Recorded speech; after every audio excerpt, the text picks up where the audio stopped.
જો આ રીતે પ્રશ્ન પૂછાય, રાકેશ એક લાઇનમાં બંને છેડેથી 18મા નંબરે બેઠો છે, તો લાઇનમાં કુલ કેટલા વ્યક્તિ બેઠા હશે? આનો પ્રશ્નનો જવાબ તમે મોઢે આપી શકો છો. પોલીસ કોન્સ્ટેબલ 2019માં પૂછાયેલો પ્રશ્ન.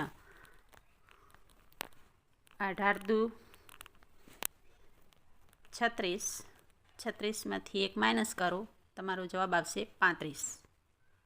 આ રીતે પ્રશ્ન પૂછાય, 46 વિદ્યાર્થીઓના વર્ગમાં જો રાજેશનો ક્રમ 12મો હોય તો છેલ્લેથી તેનો ક્રમ કયો હોય? આ રીતે પ્રશ્ન પૂછાય તો તમારે 46 લઈ લેવાના. 46માંથી -12 કરો, 12 માઇનસ કરી દેવાના. 34 પ્લસ 1 કરો, તમારો જવાબ આવશે 35. આ છે તમારો જવાબ. આ રીતે પૂછાતા એક્ઝામમાં પ્રશ્ન લઈને આવી ગયા છે શોર્ટકટથી. તો અમારો વિડીયો પૂરો જોજો, સ્કીપ ના કરતા. આને આપણે 30 સેકન્ડમાં કેવી રીતે સોલ્વ કરીએ તે જોઈએ. પહેલાં 58 લઈ લેવાના. 58 માઇનસ 27 કરતાં 31 આવશે, પ્લસ 1 કરો, તમારો જવાબ આવશે 32. આ 30 વિદ્યાર્થીઓના એક વર્ગમાં એ એક તરફથી 11મા ક્રમે છે અને બી બીજી તરફથી 15મો છે. જો એ અને બી પોતાના સ્થાન બદલે કરે તો બીનો બીજી તરફથી ક્રમ કયો થાય? તમને પૂછ્યો છે બીનો ક્રમ, તો તમારે એના માટે પહેલાં ટોટલ લઈ લેવાના 30. જો બીનો પૂછ્યો હોય તો એના લઈ લેવાના. એના 11 છે તો 11 માઇનસ કરી દો, 19. 19માં પ્લસ 1 કરો, તમારો જવાબ આવશે 20. આ રીતે આટલા મોટા પ્રશ્નોને શોર્ટકટથી તમે 30 સેકન્ડમાં સોલ્વ કરી દો. પ્રશ્ન પૂછાય છે જેમાં વિદ્યાર્થીઓ આપણા મોટા પ્રશ્ન જોઈને સ્કીપ કરતા હોય, પણ આનો જવાબ તમે 30 સેકન્ડમાં આપી શકો છો. 45 વિદ્યાર્થીઓના એક વર્ગમાં પી એક તરફથી 25મા ક્રમે અને ક્યુ બીજી તરફથી 12મા ક્રમે છે. જો પી અને ક્યુ પોતાના સ્થાન બદલે તો બીજી તરફથી પીનો ક્રમ કયો? અહીંયા પીનો ક્રમ પૂછ્યો છે. પહેલાં તમારે જોઈ લેવાનું કે કોનો ક્રમ પૂછ્યો છે. તો 45માંથી તમારે પીનો પૂછ્યો છે તો ક્યુનો બાદ કરવાનો. 12 બાદ કરો, પ્લસ 1 કરો, તમારો જવાબ આવશે 34. આ રીતે શોર્ટકટથી તમે 30 સેકન્ડમાં જવાબ આપી શકો છો. આ બેઠા છે. એક હરોળમાં એ ડાબેથી 10મા ક્રમે છે અને બી જમણેથી 20મા ક્રમે છે. તો કુલ 40 છે. તો એ અને બી વચ્ચે કેટલા બેઠા છે? આ રીતે પ્રશ્ન એક્ઝામમાં અવારનવાર પૂછાય છે. તો આનો 30 સેકન્ડમાં જવાબ કેવી રીતે લાવવો તે આ વિડીયોમાં જોશું. એ ડાબેથી 10મા ક્રમે છે તો 10 પ્લસ 20 કુલ 30.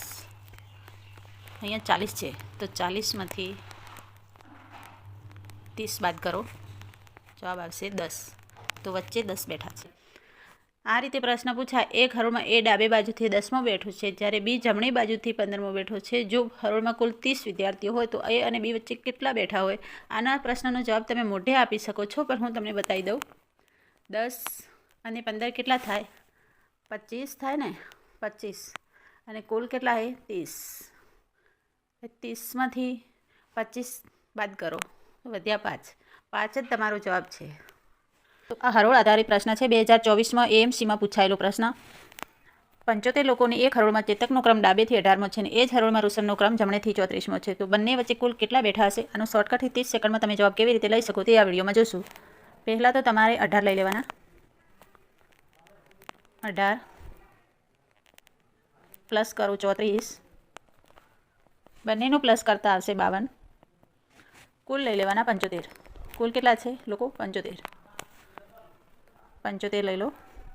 75માંથી 52 બાદ કરો તો જવાબ આવશે 23. આ છે તમારો જવાબ. આ રીતે શોર્ટકટથી તમે 30 સેકન્ડમાં જવાબ સબસ્ક્રાઈબ કરી લેજો.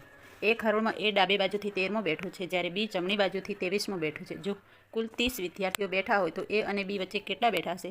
આગળના વિડીયોમાં આપણે જોયું કે એનું ટોટલ અને બીનું ટોટલ કરી અને કુલમાંથી બાદ કરતા હતા, પણ આમાં કુલ કરતાં એ અને બીનું ટોટલ વધી જશે. 13 પ્લસ 23 કરતાં